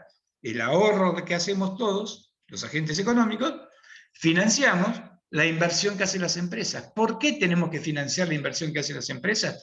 Porque es el mecanismo que hay para propagarse la actividad económica. Con las nuevas inversiones de las empresas, aumentan las maquinarias, aumentan los bienes, la diversidad de bienes, la cantidad de bienes, etcétera, etcétera. Y así es como crecen los países, como se desarrollan los países. Pero para hacer esa inversión, entonces, ¿qué es lo que tenemos que tener previamente? Ahorro. ¿Cómo tenemos ahorro? Bueno, si nosotros tenemos guardado el dinero en monedas, en papel moneda, y no lo tenemos depositado en los bancos, ¿dónde van a ir los empresarios a buscar dinero para hacer la inversión? A ningún lado. Al único lugar que van es a los bancos. Y los bancos les prestan de los ahorros que hacemos los agentes económicos. Si los agentes económicos gastamos el dinero sin tenerlo en el banco, le estamos restando capacidad de ahorro al país. ¿Se entiende? Entonces, esa historia del débito, que en los países desarrollados ya ni se habla, o sea, todo el mundo utiliza tarjetas, ¿no? De cualquier tipo, sea de crédito o de débito, dinero en efectivo ya casi ni se utiliza en cualquier parte del mundo que vayan, de los países desarrollados. Si van a Surinam, como les decía, o a Sudán, seguramente sí, pero bueno, estamos hablando de países desarrollados. Bueno, entonces eso es la bancarización, ¿eh? Tratar de que la gente deje el dinero en el banco y que utilice una tarjeta para hacer sus transacciones. ¿Se entendió? Sí, perfecto. Bueno, entonces, el gobierno, ¿por qué gana el gobierno? Volvemos a lo que estamos diciendo. Porque, por dos formas. Una forma es, como les decía, de alguna manera tiene que aumentar la cantidad de dinero, y cuando aumenta la cantidad de dinero que hay, o emite, ya vamos a ver, tiene que fabricarlos. La fábrica de dinero, de fabricar dinero, o sea, un billete de 1000 no vale 1000 pesos, obviamente. No cuesta. Producir 1000 pesos no cuesta, o sea, hacer el billetito de 1000 pesos, fabricarlo, no cuesta, no es el costo 1000. Es mucho menos, debe ser 5 pesos. O menos, o 10, o estará en esos rangos. Por lo tanto, la cantidad de pesos se estén emitiendo va a ser una diferencia entre lo que se produce y el valor que teóricamente tiene ese billetito, y que provoca lo que se denomina un señoraje. Por ahora ténganlo así como una información que les doy. Simplemente ahí en las notas de cátedra está más detallado explicado. Y eso es una diferencia que le provoca un crédito al Banco Central. Y por eso es que el Banco Central pertenece al gobierno. Entonces eso es por el lado del Banco Central. Y por el lado del gobierno específicamente por lo siguiente. Piensen lo siguiente, y este es más fácil de verlo. Yo soy gobierno y compro, por ejemplo, materiales de educación, ¿no? Qué sé yo, no sé, de todo, marcadores, borradores, escritorios, bancos, lo que quieran, bienes relacionados con la educación. Los compro hoy a un valor de 100, por decir cualquier valor, o de 1000, por decir cualquier valor. En la empresa, y hay un plazo de entrega, la empresa lo entrega a los 30 días, por decir también cualquier número.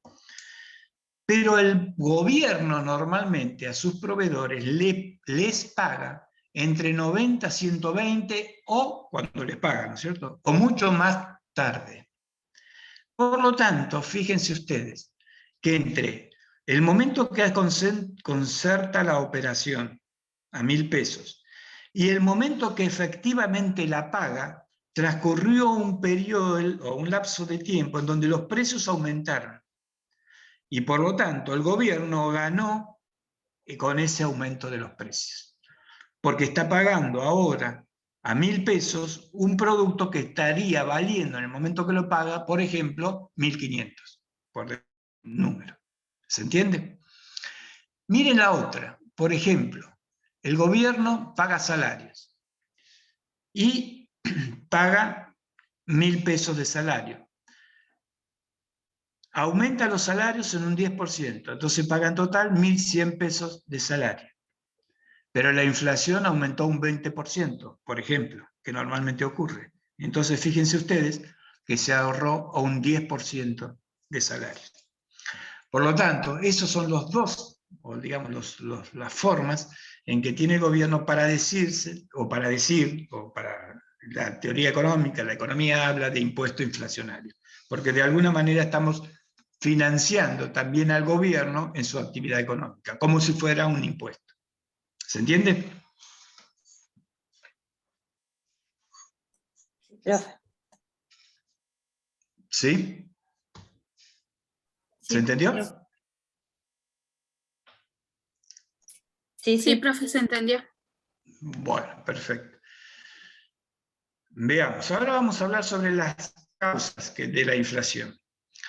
Esta es lo más complicado de todo, porque acá es muy difícil donde ponerse de acuerdo. No, los economistas donde no se ponen de acuerdo. O sea, las causas de la inflación es lo que permite diagnosticar el problema.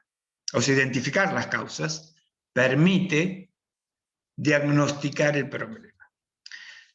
Es como un enfermo, un médico. Un médico nos revisa, nos hace hacer análisis, estudios, etcétera, y a partir de eso determina una causa de la enfermedad y por lo tanto hace un diagnóstico. Y a partir que hace el diagnóstico puede prescribir un remedio. ¿Estamos de acuerdo, no es cierto? Bueno, con la economía pasa algo más o menos similar en la política económica y fundamentalmente con el problema de la inflación. Cuando no se puede identificar las causas bien, o sea, o se le erra en la identificación de las causas, no se realizan los diagnósticos correctamente. Y si no se realizan los diagnósticos correctamente, tenemos un problema para aplicar los remedios que solucionarían el problema. Y en la Argentina hemos tenido ya la experiencia de que se han analizado, o se han explicado, o se han tratado de explicar y se han tomado medidas en función de esas explicaciones desde las más diversas ópticas y de más diversos puntos de vista. En principio, desde todo lo que vamos a ver acá. El tema de las causas, o sea, hay básicamente la teoría económica que todos los países del mundo han identificado siempre, son tres causas principales. Las tres causas están asociadas. En realidad, los países desarrollados han identificado dos causas y después una multitud o una gran cantidad de subcausas que están asociados con las dos causas principales. Que nosotros lo vamos a mencionar un poco por arriba, porque también con las tres causas que nosotros vamos a identificar, también van a estar asociadas unas subcausas que hacen la propagación o que permiten la propagación del crecimiento de los precios. Pero nosotros vamos a hablar de tres causas. ¿Por qué? Porque somos un país que tenemos problemas de inflación, porque somos un país subdesarrollado, porque como somos un país latinoamericano, porque tenemos problemas enormes en nuestra economía, en nuestra idiosincrasia. Por todos estos factores se han identificado normalmente para países como el nuestro tres causas.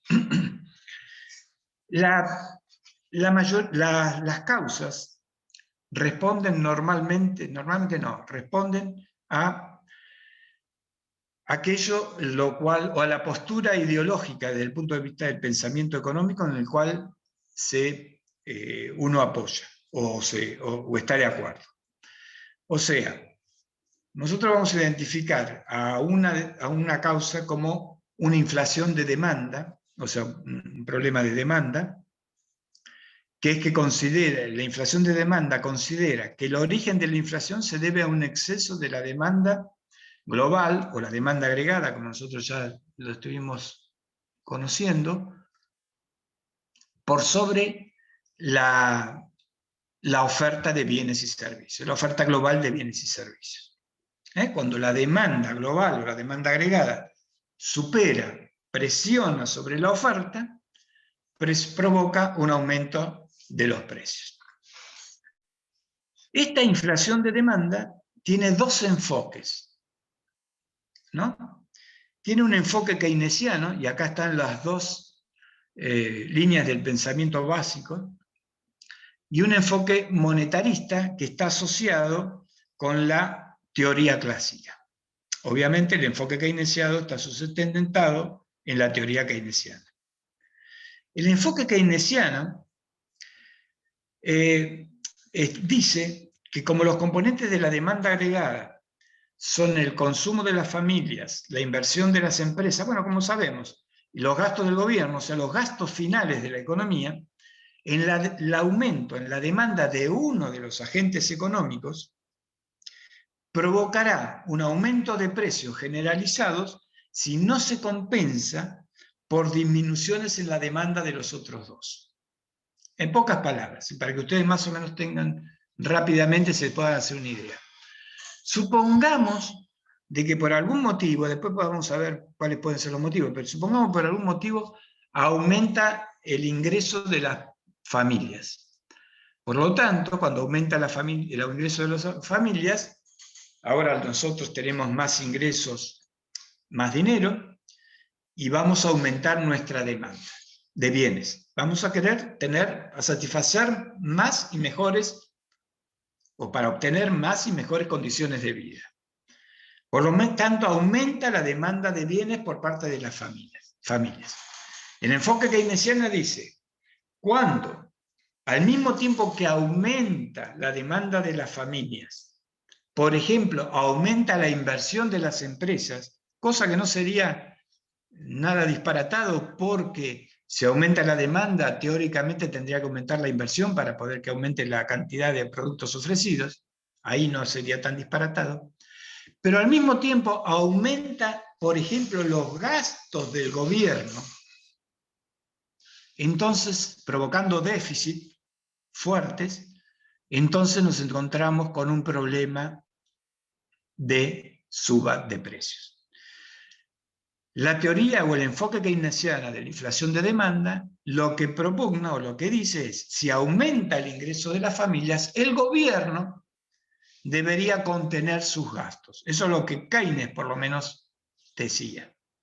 La mayoría de los países que siguieron un enfoque keynesiano y políticas keynesianas lo hicieron al revés, porque el enfoque keynesiano también habla de un aumento de la demanda, del gasto del gobierno. Entonces, ante un aumento de los precios, por un aumento, por ejemplo, de un gasto de uno de los componentes de la demanda agregada, en vez de retraer al otro, que podría ser el principal que podían manejar, que era el gasto del gobierno, lo aumentaban mediante el aumento de los déficits fiscales. Eso provocaba mayor suba de precios. Veamos. El enfoque monetario...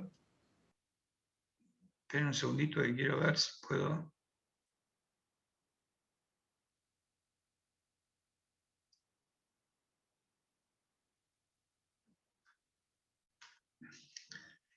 Bueno, el enfoque monetario o monetaristas considera también, esta debe ser una de las pocas veces, hay muy pocos análisis o teorías en las cuales los keynesianos y los clásicos más o menos se ponen de acuerdo, ¿no? en algún tema. Pero este debe ser uno de los pocos.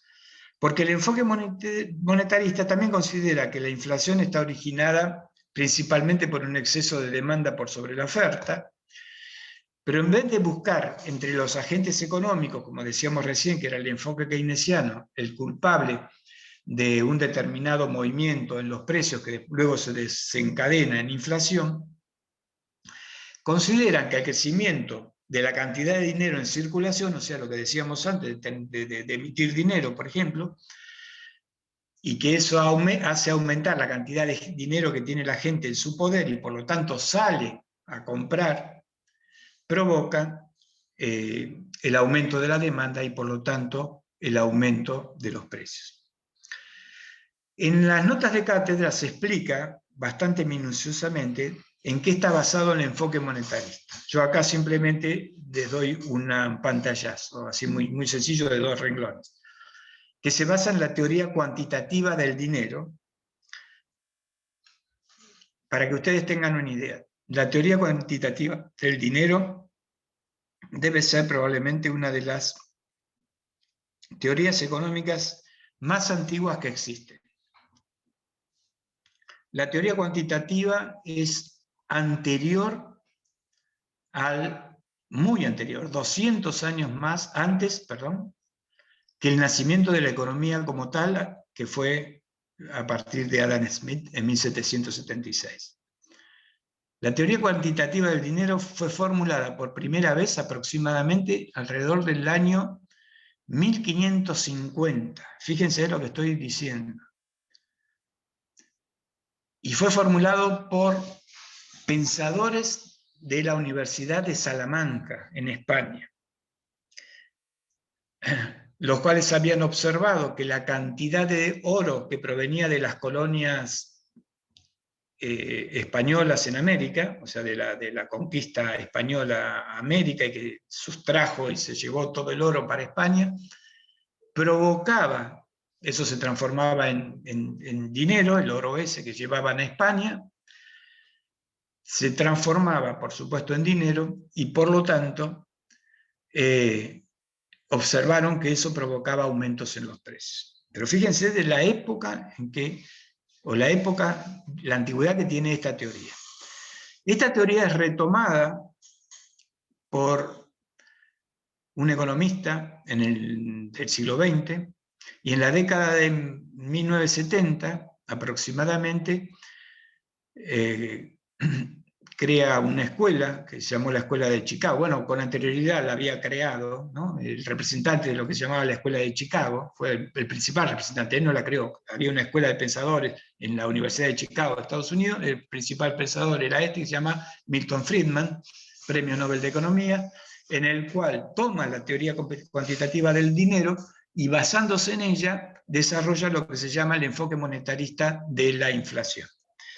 Se basa precisamente en que, recuerden lo que dije, en 1550 aproximadamente los pensadores españoles en la Universidad de Salamanca observaron que la cantidad de oro que llegaba a España, que se transformaba en dinero, provocaba aumento de precios. Ese aumento era la cantidad de dinero en circulación, provocaba los aumentos de precios. Milton Friedman dice, el aumento de la emisión monetaria, lo mismo que llegara el oro de España, de América a España, aumenta o provoca un aumento en los precios. Milton Friedman dice y explica, o la escuela monetarista explica, que ese aumento de la emisión monetaria se produce básicamente por el aumento de los déficits fiscales. Y como los gobiernos, ya vamos a estudiarlo, pero solamente les digo ahora, hay 3 formas solamente que los gobiernos pueden financiar sus déficits. Uno de los cuales es la emisión monetaria, que es la peor, en última instancia. Es la emisión monetaria. Bueno, cuando los gobiernos financian sus déficits a través de la emisión monetaria, que es lo que ocurre lo que ha ocurrido en muchos países, Argentina inclusive, eso provoca inflación. Bueno, por lo tanto, tenemos la inflación de demanda, que hay un enfoque keynesiano y un enfoque monetarista. Los dos dicen que el problema es que la demanda agregada o la demanda global supera la oferta y eso provoca presión sobre los precios y aumentan los precios. El enfoque keynesiano dice que el problema viene por el lado de la actividad económica y el enfoque monetarista dice que ese problema viene por un problema de aumento del déficit que provoca un aumento de la cantidad de dinero que hay en circulación y por lo tanto la gente tiene mayor cantidad de dinero en su poder y con eso demanda más bienes. ¿Hasta ahí vamos entendiendo? Profe, ¿podría Profe. explicar la última que dijo, por favor? ¿Cuál es la última? Perdón, ¿el enfoque monetarista? No, porque dijo que la demanda agregada aumenta y la oferta agregada disminuye, y No dije que hace que aumentar. se produzca. Yo lo que dije fue, un aumento de la demanda agregada. Piensen a ver, traten de mentalizarse en su cabecita la imagen de un mercado de pan, ¿no? Con la oferta y la demanda de pan. Ahora piensen eso mismo en términos de toda la economía, entonces sería oferta agregada total y demanda agregada total. Las mismas curvas que del pan. Si aumenta los ingresos, por ejemplo, para el enfoque de keynesiano, ¿no? Aumentan los ingresos, la gente tiene más plata para gastar y por lo tanto aumenta la demanda. ¿Estamos de acuerdo? Entonces, si aumenta la demanda, la curva de demanda, recuerden el gráfico del pan, la curva de demanda se desplaza hacia arriba y a la derecha. Y por lo tanto, lo que vamos a tener es un aumento y no se movió la oferta, lo que tenemos es un aumento de los precios. También aumentaron las cantidades, que ese es el interesante enfoque o cuestión que plantea el enfoque keynesiano, que si bien aumentan los precios, también aumentan las cantidades, o sea, aumenta la producción. Entonces, ahora lo llevamos a la demanda global. ¿Aumentan los precios? No, perdón, aumenta la demanda de todos los bienes. La curva de demanda agregada se traslada hacia arriba. Lo mismo, la oferta se mantiene fija y lo que provocó fue un aumento en los precios. Entonces lo que digo es, cuando hay un aumento de la demanda por sobre la oferta, se provoca, para ajustar que la oferta sea igual a la demanda, se provoca necesariamente un aumento de los precios. ¿Se entiende ahora?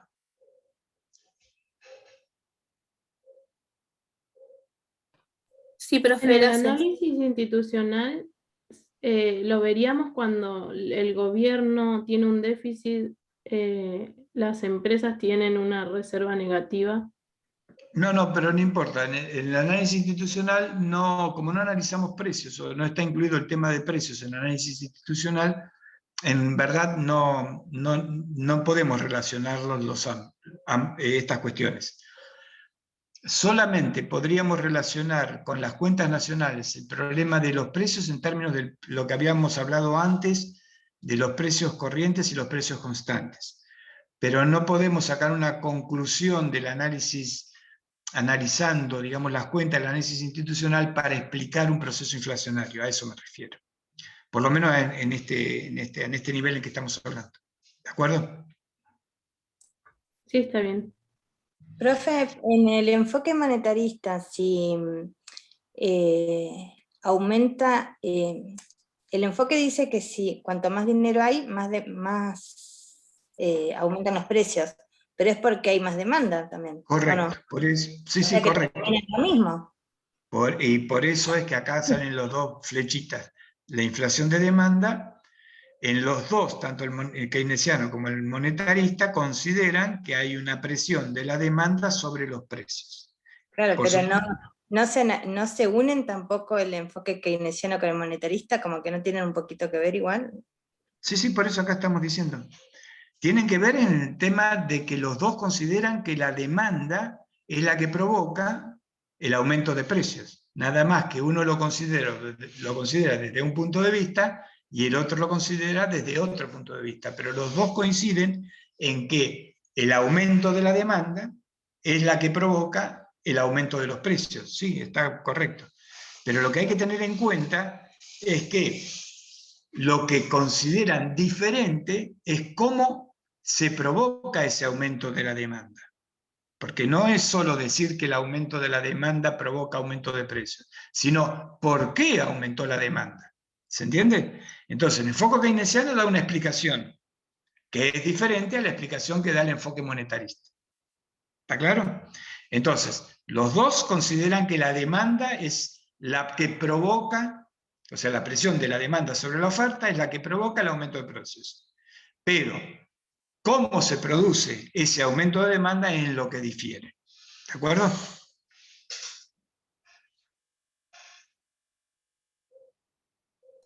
Sí, está bien. Luego tenemos lo que se llama, inflación de costos. Y en la inflación de costos, fíjense, el otro era inflación de demanda y esto es lo que llamamos inflación de costos. La inflación de costos está basado en el aumento de los costos de producción de las empresas, básicamente. Y el aumento de los costos de producción vendrían dados tanto por el costo de los factores de producción, ¿no?, por la retribución que hay que dar, como por el aumento de los precios de lo que podrían ser los recursos naturales empleados. Y acá me olvidé en realidad es materias primas, ¿no? Y acá en realidad no es solo del precio de recursos naturales, debería de haber puesto yo el precio de las materias primas, ¿no? Por ejemplo, una empresa fabrica una virome como la que tengo yo acá delante. Lo vende a 10 pesos esta virome, pero porque el precio del plástico era de, por decir, 1 peso. Ahora, hace una nueva compra del plástico y el plástico le viene a 2 pesos. Entonces ya no va a vender a 10 pesos la virome, sino que la va a aumentar en la proporción en que le aumentaron a ella el precio del plástico. Porque lo que no va a querer es perder tasa de ganancia o margen de ganancia. Por lo tanto, cuando en general, el problema del aumento de los costos, ya sea porque aumentan los salarios, ya sea porque aumenta la retribución, los beneficios, si quieren aumentar los beneficios, o aumentan los precios de las materias primas, eso provoca un aumento en los precios finales. En general se postula que, el enfoque monetarista se sustenta en la economía clásica. Y en general, la economía clásica siempre va a estar navegando, digamos, en aguas referidas a la problemática de la distribución del ingreso. No en una forma, digamos así, favorable a distribuir el ingreso hacia los asalariados, los que menos tienen, sino quizás en los casos más extremos, y pensándolo con un poquito de extremismo en esos términos, en el aumento de los beneficios del capital, fundamentalmente, porque postulan que como las inversiones son los que permiten el desarrollo y el aumento y el crecimiento de la economía, bueno, cuanto mayor capital haya, mayor posibilidad de inversión existirá, y por lo tanto mayores serán los beneficios para ellos, para la economía en general. Pero bueno, entonces en general ellos postulan que ¿Cómo? Perdón. Fernando, quedan 10 minutos. Ah, bueno, ya termino con esto y dejo acá, ya con esto. Esto es lo último, me quedan 2 cositas nada más. Bueno, los aumentos de estos costos provocan un aumento de los precios. En general se postula que la puja por la distribución de los ingresos provoca un proceso de incremento en los precios, y está dado, por ejemplo, una puja en la distribución de los ingresos es el sindicato de tal actividad presiona sobre sus empleadores para que le aumenten los salarios. O las empresas, entonces ahí tenemos el poder de los sindicatos. Y eso, el aumento de los salarios, que es un costo de producción para las empresas, provoca aumento de los precios en los bienes. O las empresas actúan en un mercado monopólico o oligopólico y por lo tanto tienen poder para fijar mayor, y lo hacen. Entonces, bueno, esa sería la inflación de costos. La inflación de demanda y la inflación de costos, uno básicamente keynesiana y otro que se sustenta como esta última en el enfoque clásico, son las 2 causas tradicionales de la inflación. Pero en los países en Latinoamérica se incorpora una tercera, que es la inflación estructural. Y esta inflación estructural es la que considera que la causa de la inflación está provocada por desajustes sociales que son causados por problemas estructurales de la economía. Por lo tanto, no se fijarán tanto en el problema de los precios, en cómo combatir a los precios, o la suba de precios, sino se fijarán más en los problemas de la actividad económica, como por ejemplo, como pongo acá, la inflexibilidad parcial o total a la baja de los precios, o sea, una vez que un precio aumenta, después seguro que no baja, nosotros eso lo tenemos visto todo el tiempo. La inelasticidad de los precios a las importaciones, o sea, no se mueven libremente los precios a los cambios en los cambios tanto en la oferta y demanda de productos con el sector externo. La inelasticidad de los productos, de la oferta de productos agropecuarios, o sea, los productores agropecuarios tienen una determinada cantidad de bienes ofrecidos y es muy difícil de que puedan aumentarla, digamos, anualmente o continuamente, a no ser que sucedan casos puntuales o extraordinarios, como una cosecha extraordinaria, unos precios extraordinarios, etcétera, como pudo haber ocurrido ahora con la soja. Bueno, estas características estructurales son las que generarán las presiones inflacionarias. La escuela estructuralista nace en América Latina en la década de 1950 y tiene como tres principales exponentes a tres economistas. Un argentino llamado Julio Olivera, un chileno,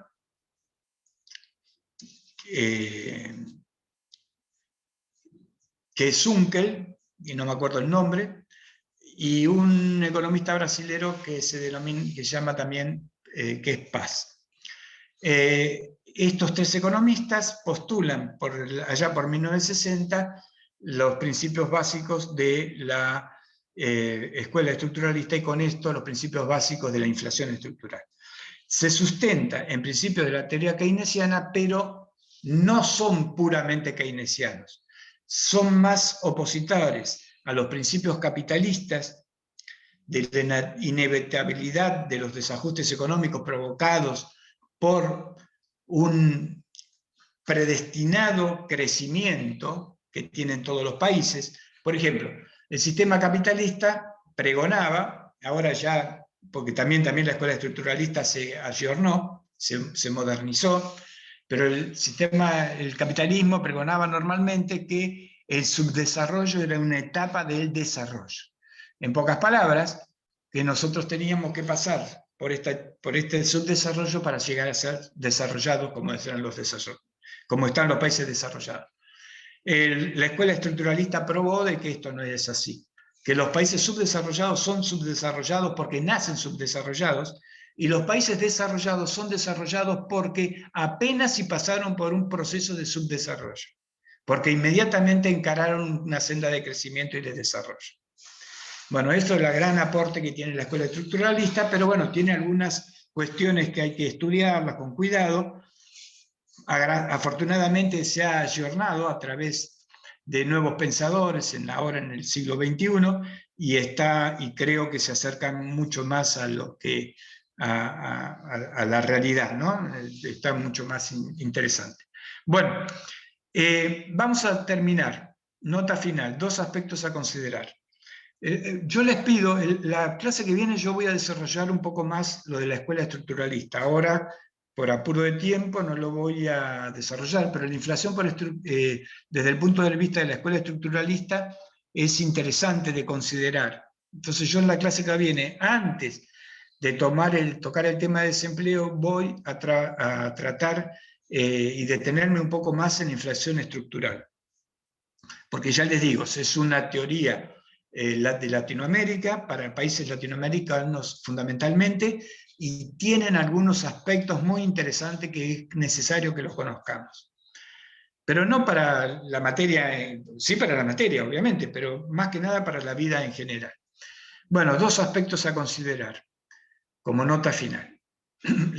Como habíamos dicho, la inflación es el mayor generador de pobreza de un país. Y segundo, y muy importante para tener en cuenta en función del análisis que hagamos de las causas de la inflación. El proceso de suba de precios se convalida solamente en el momento en que compramos los bienes.